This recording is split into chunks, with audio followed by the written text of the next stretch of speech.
আমরা বলতে চাই, সারা দেশ তাকিয়ে আছে আপনাদের দিকে, সারা দেশ তাকিয়ে আছে বিএনপির দিকে, সারা দেশ তাকিয়ে আছে রাজনৈতিক দলের নেতৃবৃন্দের দিকে। আমরা এই জাতি অসংখ্য জীবনের বিনিময়ে যে ফ্যাসিস্ট মুক্ত বাংলাদেশ আমরা পেয়েছি, সেই বাংলাদেশ কারো লোভ লালসার কারণে হারিয়ে যাবে। বিএনপি নেতা কর্মীরা সেটা হতে দিবে নাই।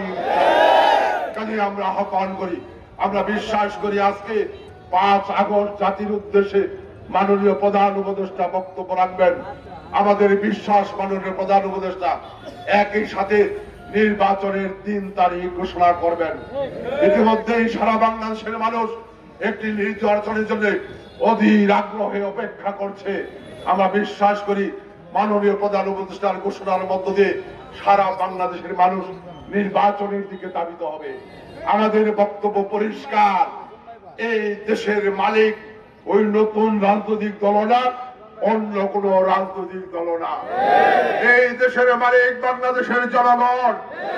এই দেশ আগামী দিনে কারা চালাবে, এই দেশ কোন পথে যাবে, কাদের নেতৃত্বে এগিয়ে যাবে, সেটি নির্ধারণ করার মালিক বাংলাদেশের জনগণ। আগামী জাতীয় নির্বাচনে বাংলাদেশের মানুষ ভোট দিয়ে তাদের সেই কাঙ্ক্ষিত সরকার নির্বাচিত করবে। সেই নির্বাচনের পথে যদি কেউ বাধা হন, বাংলাদেশের মানুষ আগামী দিনে তাদের বিরুদ্ধে আবার দুর্বার প্রতিরোধ করে তুলবে। আমি সবশেষ যে কথাটি বিনয়ের সাথে আজকে দলীয় নেতৃবৃন্দ সহ জামালপুরবাসীর কাছে উদাত্ত আহ্বান জানাতে চাই।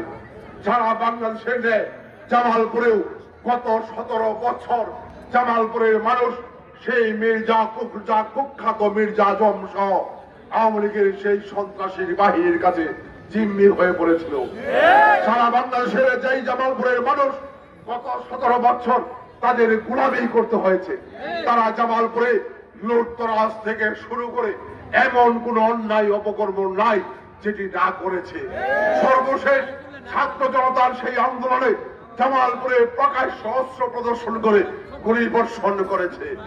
আজকে 1 বছর চলছে, যারা অস্ত্র প্রদর্শন করেছে, যারা সন্ত্রাস করেছে, যারা গডফাদার হিসেবে প্রশ্রয় দিয়েছে, যারা এই জামালপুরে অশান্তি তৈরি করেছে, যারা জামালপুরের মানুষ উপর জুলুম নির্যাতন করেছে, যারা জামালপুরের মানুষ জমি দখল থেকে শুরু করে ব্যবসা বাণিজ্য প্রশাসনকে কুক্ষিগত করেছে, জামালপুরের প্রশাসন আজ পর্যন্ত চিহ্নিত একজনকেও গ্রেপ্তার করতে পারে না।